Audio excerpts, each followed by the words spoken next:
Pasca naiknya harga BBM non-subsidi jenis Pertamax, sebanyak warga yang kini beralih menggunakan BBM jenis Pertalite. Akibatnya Pertalite sulit didapat karena stoknya cepat habis.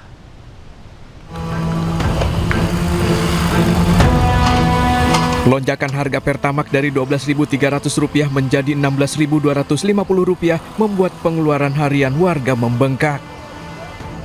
Hal ini mendorong warga khususnya pengendara roda 2 beralih ke Pertalite guna menekan biaya operasional. Fenomena ini terjadi di sejumlah SPBU di Mandailing, Natal, Sumatera Utara. Tak lama dibuka, stok Pertalite langsung kosong. Pihak SPBU hanya memberikan informasi BBM sedang dalam perjalanan. 8 ton sendiri itu cepat habis atau seperti apa?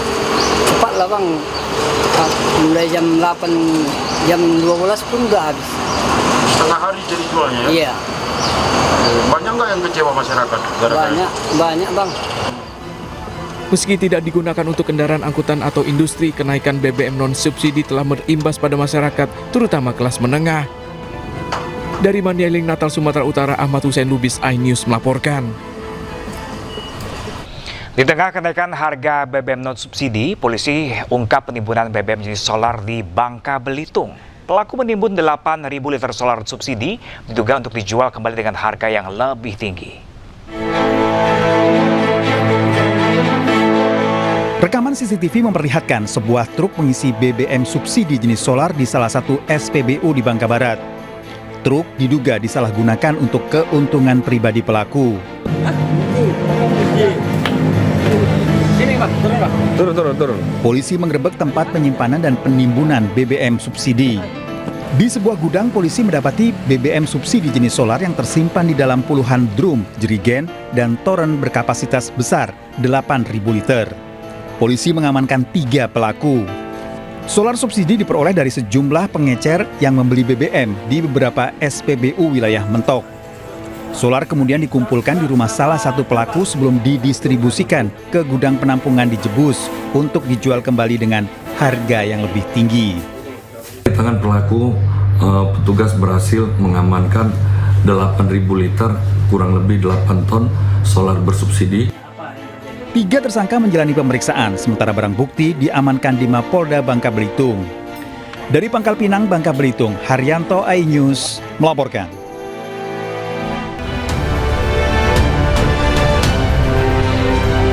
Ya pemirsa, masih di iNews Siang bersama saya Farham Senjaya. Pemirsa, kita ke informasi selanjutnya. 69 orang ditangkap saat polisi menggerebek 2 arena judi berkedok tempat permainan anak di Jakarta Utara dan Kalideres, Jakarta Barat.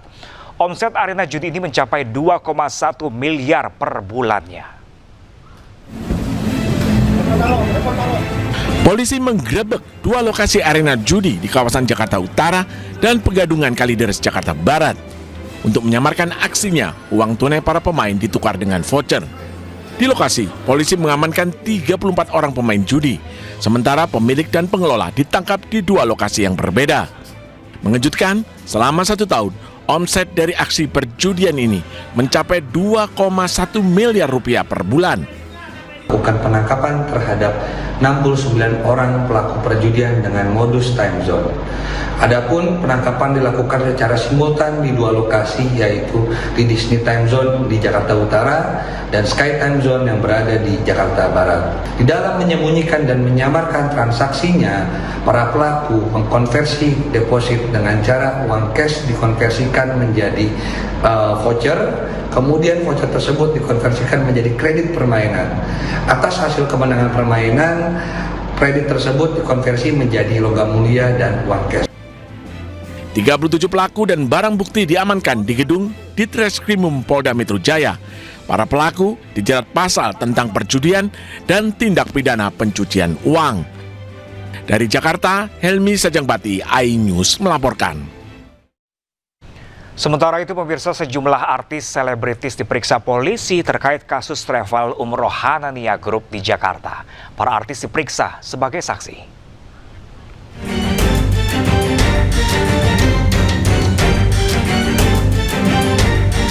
Sederet selebritis dan influencer diperiksa terkait kasus penggelapan dana jamaah umroh Hanania Travel.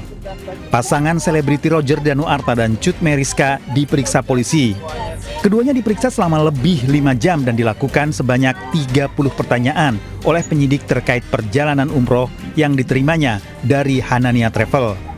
Roger Danuarta dan Cut Meriska mengaku tidak menerima uang saku perjalanan. Ya, sama mereka dan menawarkan untuk mendapatkan uang. Udah lama sebenarnya kan? Satu kali doang itu sama sudah kayak sama jemaah yang sudah berangkat sebelumnya, mereka semua happy. Karena mungkin tahun aku tahun aman ya kak ya. Tahun aku masih tahun aman, tidak ada kejadian apa-apa, jadi semuanya. Pada akhirnya seperti ini kita juga sudah tahu apa sih, nggak ngerti. Tadi ya kita bantu sebisa mungkin apa yang bisa kita bilang ke polisi dan sebagainya. Artis Pras Teguh juga menjalani pemeriksaan sebelumnya terkait penipuan travel Hanania Group. Karena kita berangkat 24 orang, itu kita dapat diskon. Jadi kita kerjasama sama Hanania. Sebelumnya saya tahu sama Hanania ini juga melihat dari sosial media, dan juga salah satu tim dari Hanania itu orang tua dari teman anak saya di sekolah. Muhammad Miftahul Huda alias Kenu Angelo telah menjalani pemeriksaan. Kenu dicecar 25 pertanyaan oleh penyidik seputar perkenalan awal hingga kontrak kerjasama. Aku jelasin di dalam bahwa aku dalam kerjasama sama Hanania tuh aku nggak menerima uang endorsan sama sekali. Aku tuh kerjasamanya barter. Jadi mereka berangkatkan aku promoin testimoni aku, pengalaman aku selama di sana.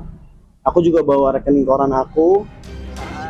Pasangan artis Thorik Halilintar dan Aliyah Mas Said juga menjalani pemeriksaan. Thorik dan Aliyah membantah keberangkatan umrohnya dilakukan secara gratis.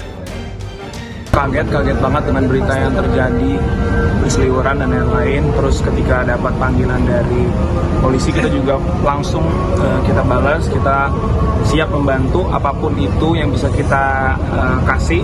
Semoga bisa membuat kasus ini jadi terang benderang, terus jalan keluar cepat untuk para korban. Pokoknya kita melakukan yang terbaik. Paula Verhoeven diperiksa Polda Metro Jaya, saksi kasus travel Hanania Group. Paula mengaku dicecar 30 pertanyaan oleh penyidik. Sebenarnya saya pribadi tidak ada hubungannya langsung dengan Hanania. Jadi keberangkatan saya umroh waktu itu 2024 bulan September itu saya diajak oleh program Rumpi. Jadi sebagai narasumber, sebagai talent di sana, dan ternyata kebetulan program Rumpi tersebut bekerjasama dengan Hanania gitu. Jadi saya tidak berhubungan langsung dengan Hanania-nya. Polisi memeriksa 140 saksi di mana beberapa di antaranya merupakan influencer dan selebriti yang digunakan sebagai ajang promosi travel. Dalam kasus yang merugikan ratusan jamaah umroh, polisi telah menetapkan Direktur PT Hasanah Tama Internasional atau Hanania Group sebagai tersangka. Seorang pria lanjut usia nyaris diculik di Penjaringan, Jakarta Utara. Penculikan gagal lantaran korban berusia 70 tahun tersebut melawan, sehingga pelaku panik dan melarikan diri. Kamera pengawas merekam detik-detik percobaan penculikan terhadap lansia berusia 70 tahun di kawasan perumahan mewah Pantai Indah Kapuk, Penjaringan, Jakarta Utara. Satu unit mobil terlihat membuntuti korban yang tengah olahraga pagi di sekitar rumahnya. Tak lama seorang pelaku turun dan berusaha menarik paksa korban untuk dibawa masuk ke dalam mobil. Namun korban melakukan perlawanan hingga keduanya terjatuh. Karena korban terus berontak dan berteriak, pelaku diduga panik dan kabur. Ada satu unit mobil mengikuti korban, lalu turun satu orang pelaku mencoba menarik korban untuk memaksa masuk ke dalam mobil. Untungnya korban melakukan perlawanan sehingga pelaku tidak berhasil melakukan penculikan tersebut dan pergi dari TKP. Motifnya masih kita dalami. Hingga kini motif percobaan penculikan masih didalami. Polsek Metro Penjaringan meminta warga yang mengetahui ciri-ciri mobil atau pelaku segera melapor. Dari Jakarta, Sofyan Firdaus, iNews melaporkan. pemirsa, seleksi sistem penerimaan murid baru di Cirebon, Jawa Barat terkendala website SPMB yang lumpuh. Akibatnya para calon peserta didik kembali kesulitan untuk mendaftar.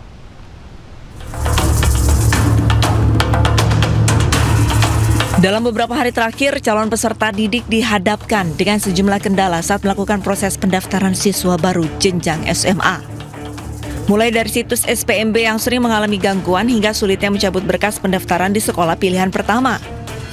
Para orang tua maupun calon pendaftar di Cirebon, Jawa Barat kembali dibuat bingung dan panik. Pasalnya, mereka kesulitan mengakses situs SPMB yang lumpuh sejak Sabtu pagi hingga petang. Padahal, menurut jadwal hari tersebut merupakan pengumuman resmi yang seharusnya dapat dilihat di website. Pemerintah daerah harus segera membuka posko pengaduan yang benar-benar responsif. Bukan cuma memberi nomor yang tidak diangkat atau website yang error gitu ya. Fokusnya sekarang adalah bagaimana kita mencari solusi yang paling cepat dan paling works. Siswa dan orang tua siswa pun berharap proses pendaftaran dan SPMB bisa berjalan lebih mudah dan lancar. Dari Cirebon, Jawa Barat, Mahardika, iNews melaporkan.